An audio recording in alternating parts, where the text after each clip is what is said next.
Welcome to the Best Interest Podcast, where we believe Benjamin Franklin's advice that an investment in knowledge pays the best interest, both in finances and in your life. Every episode teaches you personal finance and investing in simple terms. Now, here's your host, Jesse Kramer. Hello, and welcome to episode 68 of the Best Interest Podcast. My name is Jesse Kramer. Today, we're going to have Rose Lounsbury on the show. Rose is a keynote speaker, an Amazon best-selling author, a simplicity coach, and a still sane mom of triplets. We'll give Rose a bit of a longer introduction later. Before we get to the meat of the episode, let's do our review of the week. This one comes in from Curtis W.H., who left a review on Apple Podcasts. Curtis wrote, "Great pod with good interviews. I enjoy hearing the interviews and different perspectives. Definitely should give it a listen." Curtis, thanks for the kind words. If you're hearing this, Curtis, shoot me an email, jesse@bestinterest.blog, and I'll get you hooked up with some cool Best Interest swag. Before we get to Rose today, I wanted to share a few thoughts on the stuff we fill our lives with, the stuff we choose to spend money on, that kind of topic. And I thought we could start with something called bimodal spending. It's an idea I had a few years ago. I started to adopt it in my own life, and maybe I can convince you to adopt it in your life too. Now, first things first, let's define bimodal. Out there in the real world, it's common to see normal distributions. Normal distribution occurs when data clumps around the average, and then a few data points are dispersed out at the extremes. You've seen normal distributions before. Some people call them bell curves. When we talk about things like standard deviation, that usually applies to normal distributions. Many of us are also familiar with uniform distributions. A uniform distribution where data is spread evenly among a range. You know, if we asked a group of 100 people to pick their favorite number between 1 and 10, we'd expect a relatively uniform distribution with picks pretty much 10 people are going to pick every number on average. Now, a bimodal distribution, as the name implies, as you might have heard in the name itself, it has two modes, bimodal. It has two distinct peaks, which often occur at opposite ends of a range. So a bimodal distribution, if you were to graph it out, it looks like almost like two mountain peaks with a valley in between. So okay, let's get back to this concept called bimodal spending. My creative conception is that we should apply a bimodal distribution to our spending habits. Bimodal spending, it asks you to say either hell yes or no to major expenses. You either go whole hog or you go not at all. There's no middle ground. Now, keep in mind, the significance of saying hell yes, it fades away if you say it too much. You can't say hell yes to everything. So you need to think of the things you enjoy. If you're like me, that list is pretty long. Food, travel, hiking, sports, music, reading, blogging, spending time with friends and family, fostering dogs. There are a lot of things that I like. You're probably the same. If I'm not careful and I graphed out my passions in some sort of XY plot, everything would seem like it's passionate. I would have so many hobbies, so many passions, so many things I could or would spend my time and money on. I could spend thousands of dollars on each of those pursuits that I listed before. I could buy lots of stuff. I could go on lots of adventures. But is all of that stuff worth it? That's the question to ask. And now I say no. It's not all worth it. Only some things are worth it. We know, for example, that luxurious spending, it brings less fulfillment as we spend more. That's called the fulfillment curve. Why? Well, one of the limiting factors is time. We don't have the time to devote lots of hours to all of our various pursuits and passions. We need to pick and choose. If I were to try everything, I would spread myself too thin. And being spread thin isn't enjoyable. It's not optimal. So that's why I'm reimagining my passion graph, so to speak, to look like a bimodal distribution. On the one hand, I have the true and few passions that I absolutely love. And on the other end, I have all of those passions that I'm just saying, even though they're cool, they don't quite meet my bar, and therefore I'm not going to devote any time to them at all. If something is hell yes, I'll devote the time and money to it, but if it's only kind of fun or an occasional pastime, then I want to prune it. I want to get rid of it from my budget and from my schedule. I want to focus my fun money on the hell yes passions. I want to rout all that was not life or eliminate that which doesn't light my fire. If you're a Henry David Thoreau fan, we can play that quote from that poem right now. I'll now read the traditional opening message by Society member Henry David Thoreau. I went to the woods because I wanted to live deliberately. I wanted to live deep and suck out all the marrow of life. I'll second that. To put to rout all that was not life, and not when I had come to die, discover that I had not lived. So how does that translate into a bimodal spending distribution, you ask? I want my dollars to go towards either 1, basic life needs, or 2, hell yes passion activities. If you were to graph it out, and I can include in the show notes the article where I show this graph, you would see a peak of spending when it comes to simple survival, the necessities of life, the food, the housing, utilities. You would see a pretty deep valley of spending or lack of spending on things that are kind of fun or somewhat interesting or nice to have. And then you'd see a second big spike in spending when it comes to my biggest passions, either the bare necessities or the true marrow of life. That's what I'm going to spend time and money on, but not much in between. Anything in the middle of the graph will bring me very few units of fulfillment per dollar spent. I want the dollars I spend to do good. Sometimes that's through charity, giving to others, contributing to group activities. But if I am spending on myself, I want to squeeze out as much fulfillment as I can. There's a gentle reminder, you might have heard this quote before. Look at all the stuff around you. That stuff used to be money, and that money used to be time. I don't want to spend money or my time on average stuff. I'll pay for the necessities, and then after that, I want my spending to make me say, hell yes. Bimodal spending is a rehash of the Pareto principle, also known as the 80-20 rule. Focus 80% of your fun spending on your favorite 20% of activities. Or you can push that ratio even further. Spend 95% of your fun money on your top 5% of activities. The other 95% of your fun activities, spend as little there as you can. They aren't hell yes activities. They're milquetoast at best. They'll only pull resources away from the activities you truly enjoy. Whatever the ratio you choose, 80-20, 90-10, it's amusing that Pareto rears his insightful head yet again. And some of you might recognize that bimodal spending is reminiscent of Ramit Sethi's rich life idea. To quote Ramit, living a rich life means having the ability to spend my time and money on the areas that are important to me. Now, how does Ramit suggest you pursue your rich life? Simple. He tells you to spend extravagantly on the things you love and cut costs mercilessly on the things you don't. That is bimodal spending. Categorize your pursuits as things you love or as things you don't, or you can create a bimodal passion graph. Spend extravagantly on the right side of your passion graph and cut mercilessly on the left side of your graph. Ramit Sethi is a bimodal spender.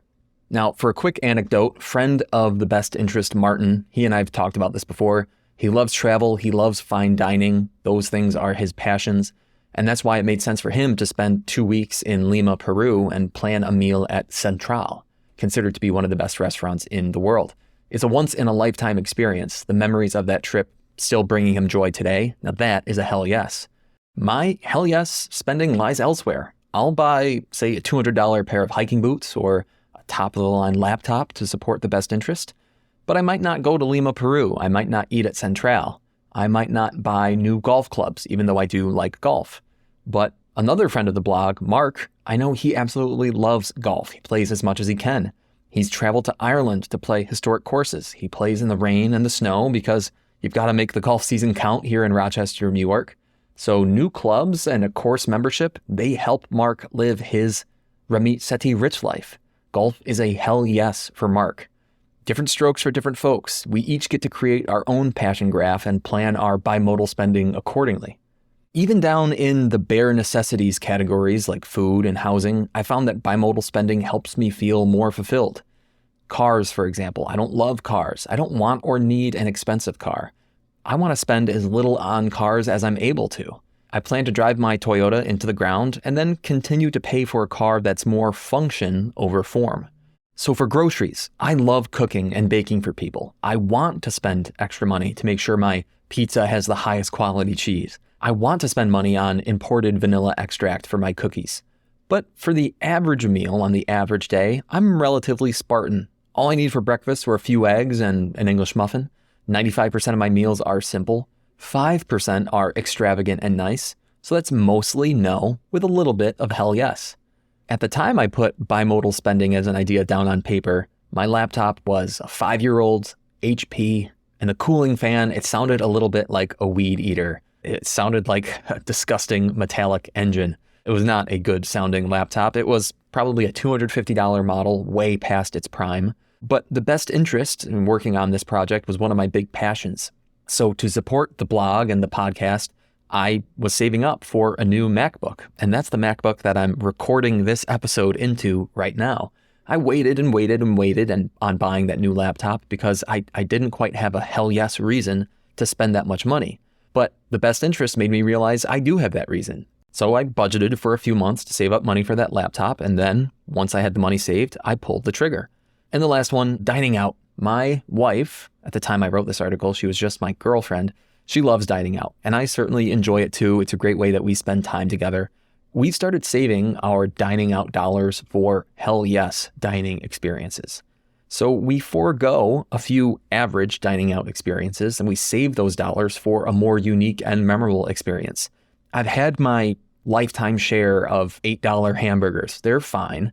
But I'd rather save my dollars to widen my palate's horizons, if you will. It's quality over quantity. It's that kind of decision. But speaking of hamburgers, let's switch topics to something called the McDonald's test. The McDonald's test is a simple way to ask yourself, am I really enjoying the fruits of my labor? While chatting with a client last year, we covered a vital financial planning topic, spending his retirement savings. It's challenging for many retirees to switch from a saving mindset to a spending mindset. This client, quite plainly, hadn't started spending at all. So off the cuff, I asked him, humor me, what's your favorite meal? And he answered, it's got to be hamburger and fries. So I replied, well, what's the best burger you've had recently? What's your go-to hamburger spot here in Rochester? And he said, honestly, I'm pretty easy. McDonald's is just fine for me. And at that response, I paused. And I thought to myself, well, perhaps it's a frugality decision. Frugality, certainly a tenet of the best interest. I'm never going to begrudge somebody for including finances in their decision-making. Or maybe he chose McDonald's, maybe it was a flavor decision. I'll admit, a picture of a Big Mac and fries makes me hungry, but the burger spectrum is pretty vast. And I'm sure that McDonald's has rivals, and wouldn't he want to explore what's out there? Or maybe for this client, McDonald's was just a simplicity decision. In the same way that Steve Jobs wore the same outfit every day to reduce decision fatigue, maybe my client decided on McDonald's, and that's that. He doesn't have to make any more burger decisions in his life. Trying to be respectful, I asked him if he'd tried other burger places in Rochester, and he said, not really. Now, I knew already that he liked driving his old school car, so I replied to him. I said, Mr. Client, if you wanted to, you could do something like plan one trip per week to the most renowned burger joints in upstate New York. You could drive new roads, try new fries, take notes along the way. Now, that's just one example of something you could do. My bigger point is you've saved money your whole life, and now you get to spend it. And the way I see it, you might as well spend on your favorite things. I want to make sure that you know, as a client, what I know as your financial planner. You can eat all the McDonald's you want, but you could also afford any burger and fries you want. That question, it turned out, was the creation of the McDonald's test. Since that meeting, about once per quarter, calendar quarter, I get an email like this. We took routes 5 and 20 from Lima to Skinny Atlas, and then we went north into Syracuse. Final destination, Ale and Angus. Fantastic burger. I can see how they've gotten all those accolades. 10 out of 10. You and Kelly should definitely go. It was a rainy weekend, but still nice to drive through some of those old cities I hadn't been to in years, Waterloo, Auburn, etc. So, listeners, if you're big savers, that's great. But eventually, you should run the McDonald's test on your life. Ask yourself, are you at least spending money on the stuff that brings you joy? Are you remembering both sides of bimodal spending? If you just want McDonald's all the time, fantastic. Don't let me turn you off. But if you want to take that road trip to Ale and Angus, and you can afford to take that day trip to Ale and Angus for that 10 out of 10 burger, why aren't you doing it? Are you just Big Macking through the rest of your life? Or are you enjoying the fruits and the meats and the potatoes of your labor? That's the McDonald's test. Here's a quick ad, and then we'll get back to the show. Did you know my written blog, The Best Interest, was nominated for 2022 Personal Finance Blog of the Year, and it's been highlighted in the Wall Street Journal, Yahoo Finance, and on CNBC? I love writing, especially when that writing is to share financial education, and I usually write 1 or 2 articles per week. You can read them all at bestinterest.blog. Again, the web address is bestinterest.blog. Check it out. So with that, let's bring on Rose Lounsbury onto the podcast. Rose is a keynote speaker, an Amazon best-selling author, simplicity coach, and the still sane mom of triplets. Rose helps overwhelmed people create open spaces in their homes, in their workspaces, and more importantly, in their minds, by letting go of the excess stuff that gets in the way.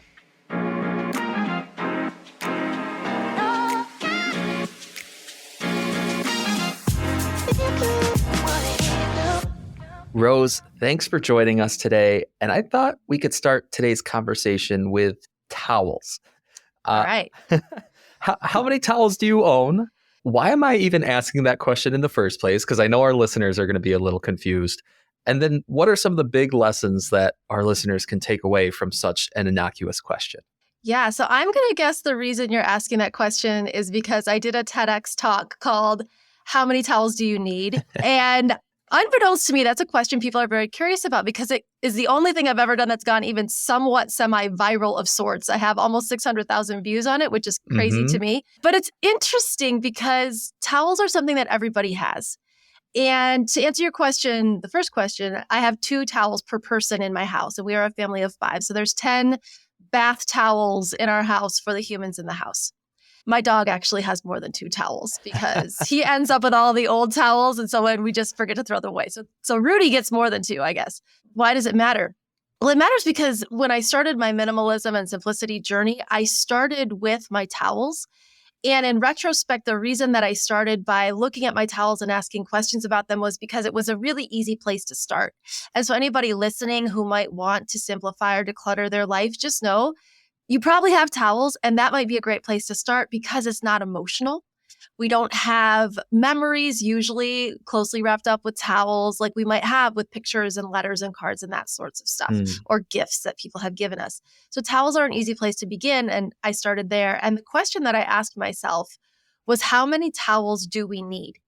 And the reason that that question was really impactful was because I think a lot of times when we're looking at stuff, especially Americans, which I'm guessing most of your listeners are Americans, probably with all their needs met, many of them, most of us don't look at anything we consume really from the perspective of need because most of us have what we need and more. So a lot of times we're looking from the perspective of how much can I afford to buy or how much can I fit in my space? Or even another question I would ask a lot, which is how could I best organize this stuff, which is often a question of how could I keep all my stuff in a way that looks nice and I can find it. But none of those questions really address how much we need.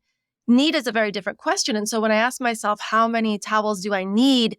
It was really clear to me that the answer really was just 2 per person. Because we're the kind of family where we have 1 towel at a time. I'll use the same towel for a week. And I know some people might just be aghast at that. You know, some people are, you cannot use the same towel twice. And if you're that kind of person, 2 is not going to be enough for you, right? So it's important to recognize that just because I say that's the amount we need as a family, that's not going to be the answer for every single person out there. And that is okay. The amount that someone else might need is going to be different than the amount that I need. So it's an important question because it has you begin looking at the things you own from a very different perspective than the perspective that most consumer culture has us look at things, which is how much can we consume? How much can we afford?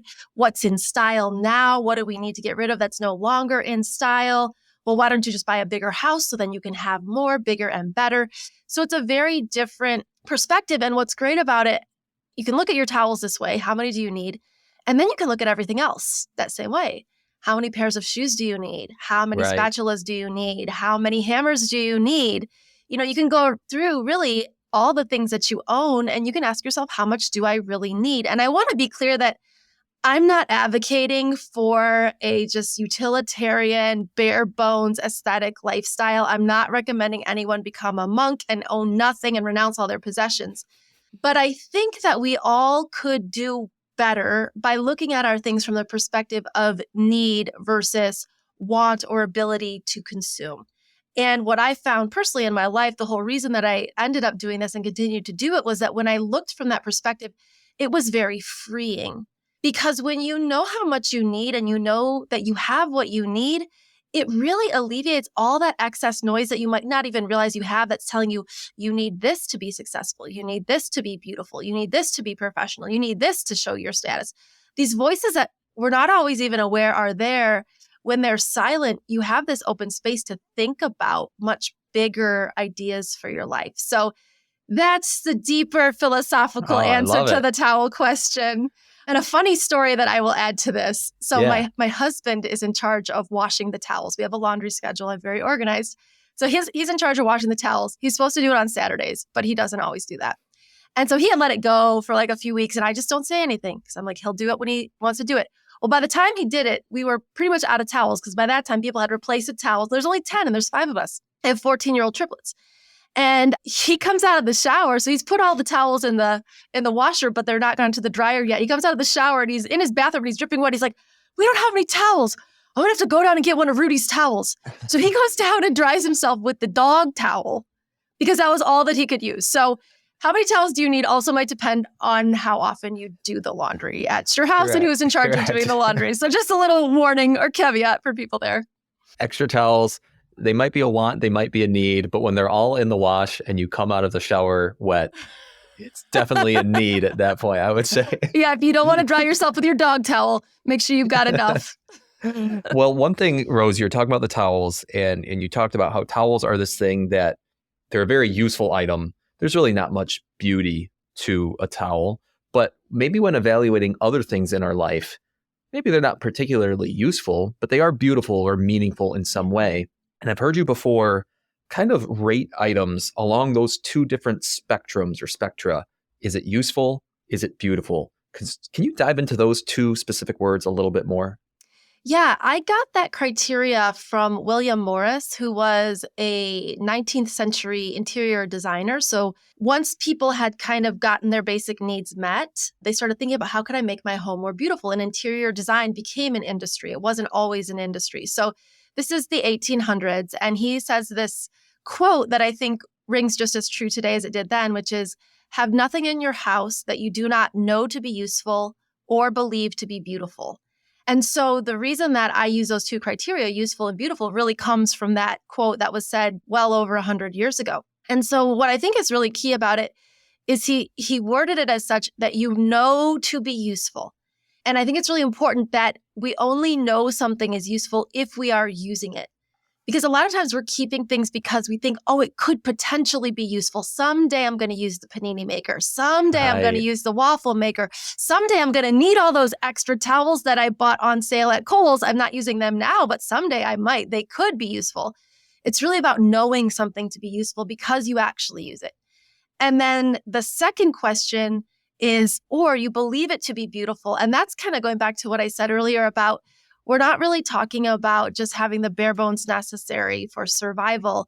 We're talking about having space in our lives for the things that bring us joy, the things that we look at and it makes us feel good. So in my house, I have plenty of things that are not useful. I have paintings that my mom has done. I have pictures of my family. I have cards that my kids have given to me when they were little. They said, I love you, Mama. Is any of this useful?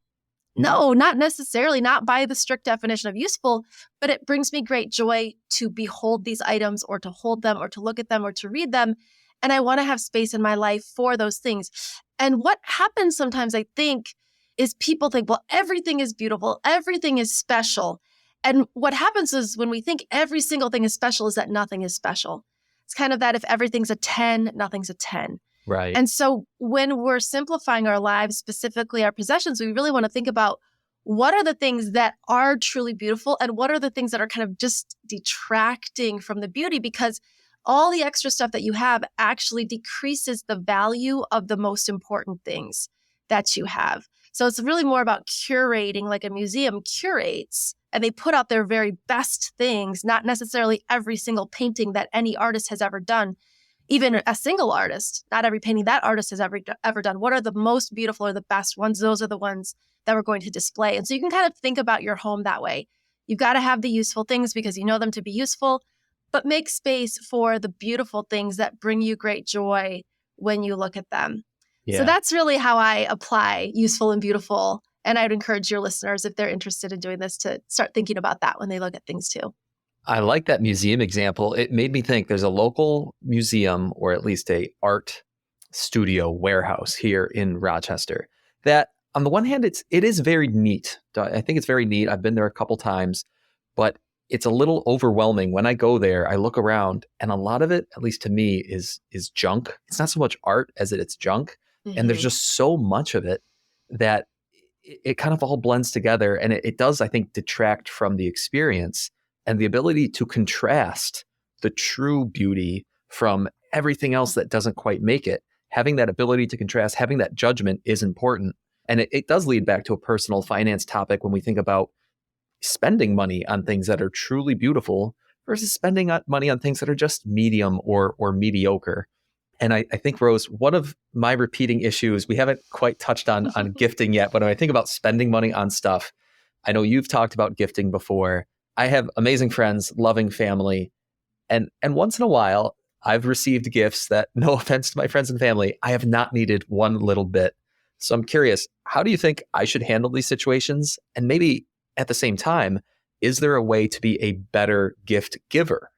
Well, I think one thing we can all know is that those wonderful friends and family who have given us gifts we didn't want, we have given them the exact same thing. Yep. We have given them stuff that they didn't want. This is the nature of gift giving. I mean, we are not mind readers. We're not fortune tellers. So we're going to give people gifts that they don't necessarily need or want. And with all our best intentions, we're just not always going to hit it out of the park with gifts. And that's just the way it goes. So when it comes to gifts in general, I have a couple of rules that I tend to follow. And the first one is to ask for what you want. So in the event that it's a birthday or a holiday where gifts will be exchanged and somebody asks you, what could I get you for the holidays? Or what I want to get you something for your anniversary or for your birthday. What would be something that I could get for you or for your child? If you have children, when you have children, you're actually asked that quite a lot more than as an adult. So what can I get for your kids? So if someone asks you that question, tell them what you want. I would really like a gift certificate to this local organic grocery store, or I would like a museum pass. We're talking about museums. I'd like a pass to go to the museum, or maybe you want a donation to a charity. Really, what do you want? Or maybe you just want to spend time with this person and you say, I really want us right now to put something on the calendar, a day that we're going to go out to lunch together. And I want to go out to lunch with you and spend time with you. And that's what I want more than anything. Or maybe I want onesie pajamas that look like a leopard. If that's what you want, that's what you want, right? Ask for what you want. Be really clear about it. And then realize whoever asked you this and you told them, they're probably an adult and they get to make their own decisions. So they may not listen to your list, or they might think, I don't really want to buy them that, in which case that's fine. That's their decision and they're going to give you what they want to give you anyway. So the second thing I always say is say thank you for what you get. So no matter what that person gives you, we're both Midwesterners, or we live in the Midwest. We understand please and thank you. Say thank you for what you get, even if they gave you the leopard pajamas and you asked for a donation to, save the animals. They took that as, I'm going to get you pajamas that make you look like an animal. And you're like, this wasn't quite what I meant. You just say thank you because they put thought into it. They spent time and money on it. And what's great about that is once you've said thank you, it's like two magic words that now mean that's yours. You own it. Your obligation to the gift and the giver is done. At the moment of thank you, you own it. So now it's up to you. You can go back to the questions we asked earlier. Is it useful or beautiful? Are you going to wear those pajamas? Do you love them? Do they bring you joy? If so, great. Keep them, wear them, love them, and rock it out. If not, then you can decide, okay, what's the proper home for these? Am I going to give them away on a buy nothing page? Am I going to donate them? Am I going to give them to my friend who likes wild pajamas? I don't know. You get to decide what happens to them, but the proper thing is to say thank you to the person who gave you the gift.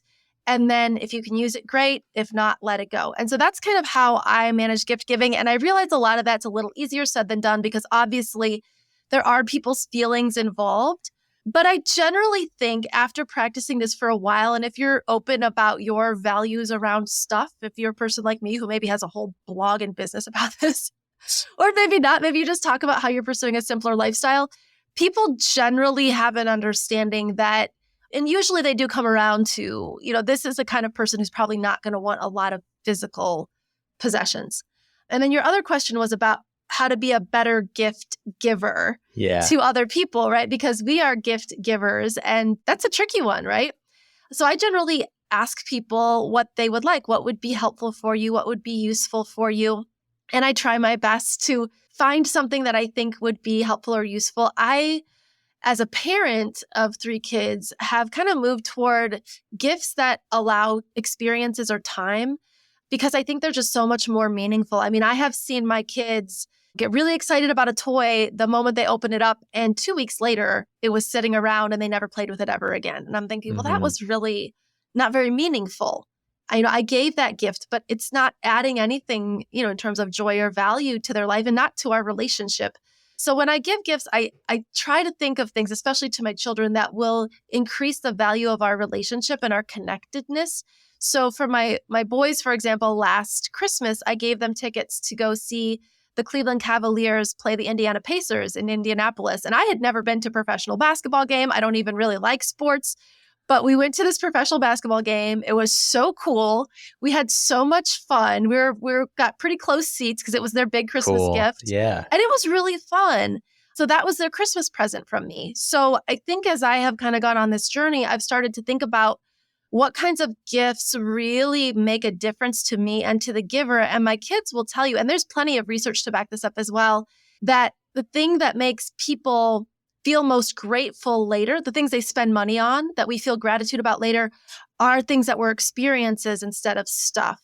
And that is true based on scientific research that has been done. So when we think about giving gifts, we can think about, I'm going to spend money on a gift. How can I make this really valuable in the sense of this is going to be something that's going to make someone feel grateful or loved or cared about later? And we can try to give those gifts. And obviously, sometimes you got to buy a gift for your assistant or your boss. Okay. In which case, I recommend something maybe consumable that's not going to add stuff, some local chocolates or teas or honey or something like that, that will not necessarily be a trinket that somebody has to dust or take care of or quietly eventually donate. So those are some of my general things on gift giving, which maybe as these holidays are coming up will be helpful to some of your listeners. Totally. That's exactly what I was thinking. I'm so glad you ended up mentioning that research about experiences over material goods, because that's exactly what my mind went to when you started talking about that Pacers Cavaliers game. Another thing that I thought about is it is hard to quote unquote give the right gift if you aren't asking the recipient what they want. And I think of an anecdote where a few Christmases ago, I gave my father-in-law a book by an author named Jim Collins, who's a very famous kind of management author about running good businesses and the history of effective businesses, that kind of thing. Because my father-in-law, he's the president of the firm that he works for. And I'm like, yeah, this is right up his alley. It's leadership, it's running a business, it's that kind of thing. It's like, well, my father-in-law, he's just not the biggest reader. So even though it was probably a book that he enjoyed, and I think he did flip through it, he'd rather kind of watch a 1-hour documentary than read that book. And it just wasn't that effective of a gift. Even though I put thought into it, even though I wanted to make sure it was unique to him, it's hard to give the best gifts. And I like the idea of just asking that question. Yeah. And another way of thinking about it is I often think of gifts as vehicles for our love and goodwill. So really, the book was just a vehicle to your father-in-law to say, hey, I care about you and I thought about you and I love you. And the book itself doesn't matter. It could have been a book. It could have been a sweater. It could have been tickets to a Pacers game or whatever. It really doesn't matter. It is, the thought that counts when it comes down to it. The gift itself sometimes carries the love and goodwill to us. And what I always say is you can keep the love and the goodwill and let the object go, because it was just the messenger to bring that to you. And now you've received it. Love and goodwill, we can keep as much as we want. And we don't have to keep every book and every coffee mug and every t-shirt. Here's a quick ad, and then we'll get back to the show. Serious question. Why do podcasters constantly ask for ratings and reviews? Yes, they do help highlight our shows to new listeners. They help strangers find us on Apple Podcasts and Spotify. It's totally true and a good reason to ask for ratings and reviews. But I have something more important, at least more important to me. I want to know if you like this stuff. I want to know if you like my podcast episodes, my monologues, my guests, the information I share with you and the stories I tell. I want to improve and make your listening more enjoyable in the process. So yeah, I would love to read your reviews. And sure, if you throw a rating in there too, that's great. If you like what I'm doing, please share it with me. It's such a great feeling to read your feedback. I'd love to read your review or see a rating on Apple Podcasts or Spotify. Thank you. So that covers a lot of the physical clutter. At least it covers some of the topic of physical clutter. I think I've seen, Rose, that you've written before about mental clutter and a connection between routines and mental clutter. Can you describe a little bit of some of your thoughts on that topic? Yeah, so mental clutter is trickier than physical clutter because physical clutter, if you had a cluttered closet, you could just go in one day and I'm going to take out all the things I don't use and love and donate and trash and organize it. And it looks great. And it'll stay that way for a while, and maybe quite a while. But in our minds, negative thought patterns, negative habits, ways we talk to ourselves, or patterns that we get into when people say things to us or we're in certain situations, those can be much trickier to let go of, but they are also clutter because they're clouding us or keeping us from living our best life. And so one of the things that I have found to be most helpful is to just begin to notice when those happen. And it can be really tricky and none of us are ever going to catch it every single time. But let's say, for example, every time you talk to your brother, he says something that makes you kind of feel a little bit bad about yourself. And it's not in a direct way, but maybe he's the older brother, and so he's always saying something that makes you feel like, oh, he's right. I shouldn't have said that, or I shouldn't try that. And you might notice like, oh, this is a pattern that every time that I talk to this person, they say something and it kind of like makes me feel a little bit put down. So it's just something that you can notice.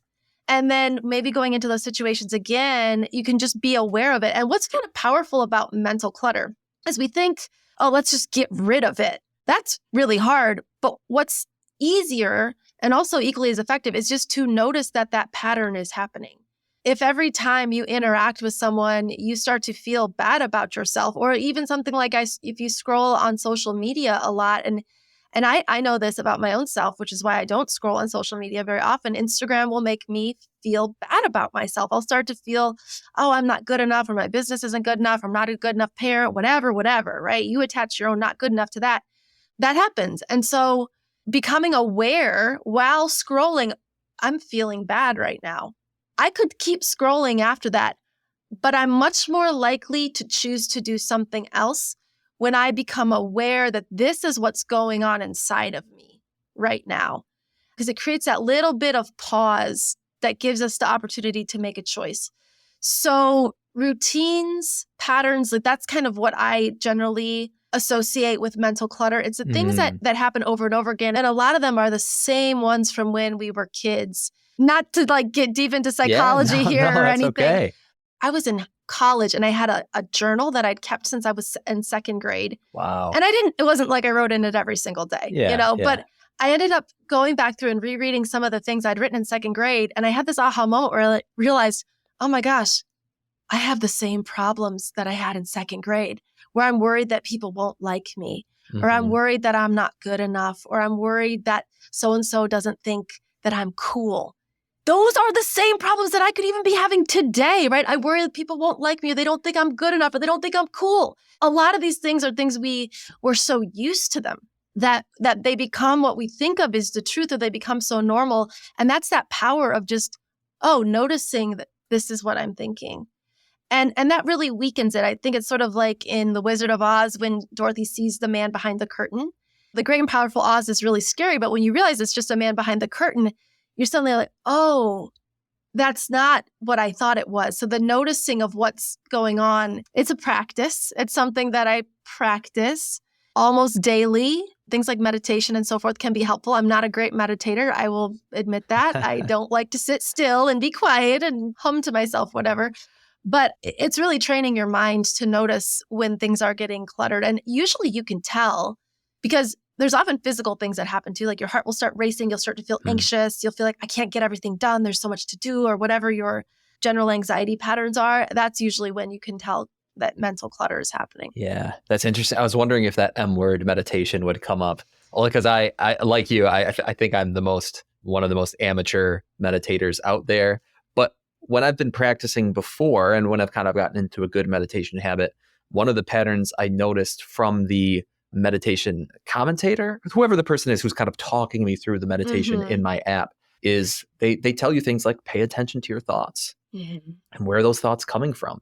And why are you even thinking the thing that you're thinking right now? It's such a strange question to ask, but until someone's asked you that question, most people are blissfully unaware. We just assume that thoughts randomly pop into our heads, kind of completely out of our control, and therefore whatever feelings or actions we take based on those thoughts, again, it's not in our control.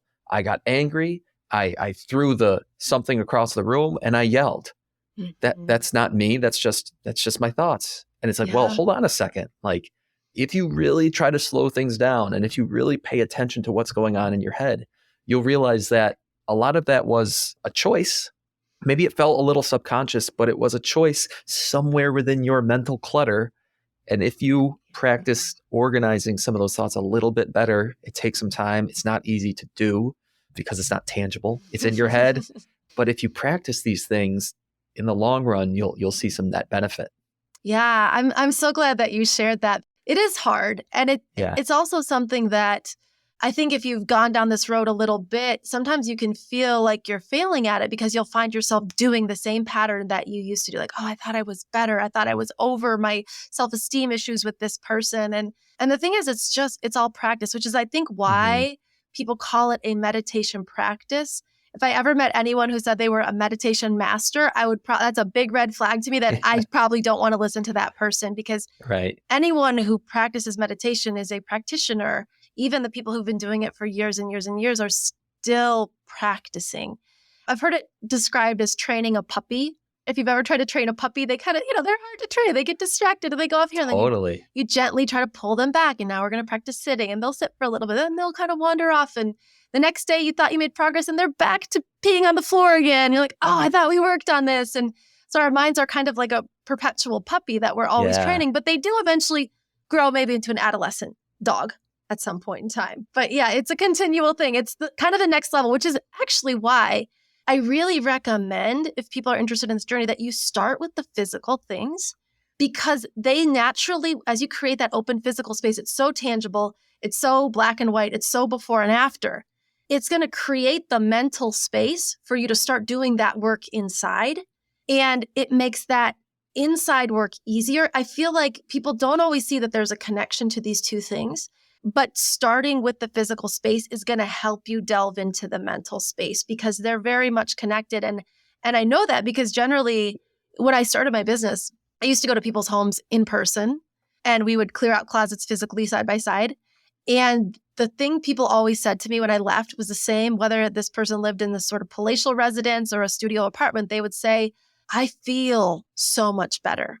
And so I started to notice that the underlying similarity was the feeling people had in an open, clear space. So creating open, clear physical space will help you start to create open, clear mental space, which makes it way easier to examine some of the patterns that are going on, the scripts that are running in the background of that mental space that most of us aren't aware of.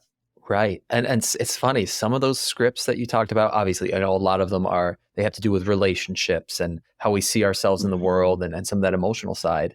I mean, we can tie this back to personal finance. There's a spending script. Oh, yeah. And some of the people who I've talked about before, when you kind of pull back and you say, well, what were you thinking? I'm just curious. What were you thinking when you made that decision to buy that thing that you now regret? I don't know what I was thinking. Yeah. Or it's almost like they were in some sort of, it's like asking someone who's addicted to chocolate chip cookies, like, why did you eat the whole bag of Chips Ahoy? Like, I don't know. It was just in front of me and I went for it. It's these old, I don't want to say reptilian, but it's these old scripts somewhere in deep within our brain that just are repeat. And maybe we get some little high out of it or whatever it might be. I'm not a psychologist, even though I pretend to be one on podcasts, but suffice to say, too. if you sometimes if you're aware of the script when it starts to play, you can cut it off before it gets to the the crescendo where you do something that you'll later regret. Yeah, it's that awareness. I read this book. I don't know if you ever read anything by Eckhart Tolle.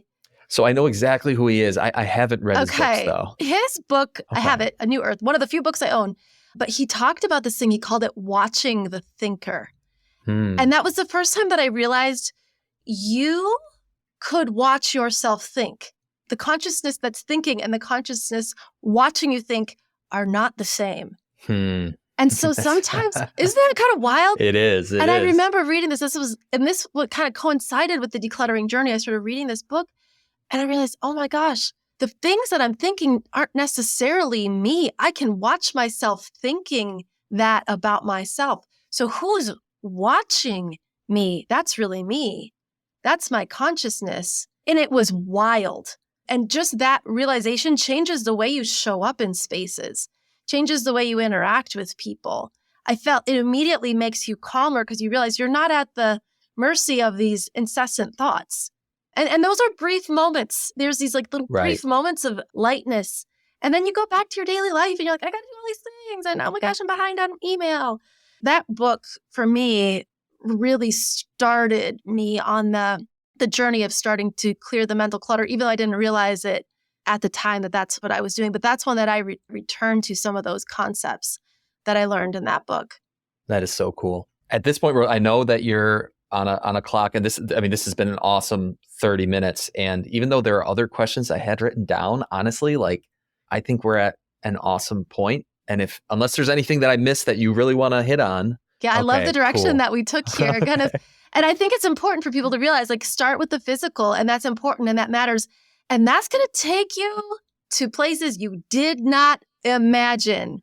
Mental clutter, financial clutter, relationship clutter, career clutter, health and wellness clutter, things that you might not have even thought of as clutter in your life. Once you start clearing it, you're going to see it in all these other areas of your life, and then you can clear it in those other places. This is still work that I do. I've been doing this for 10 years, and I'm still finding myself in the process of, okay, I have to let go of that.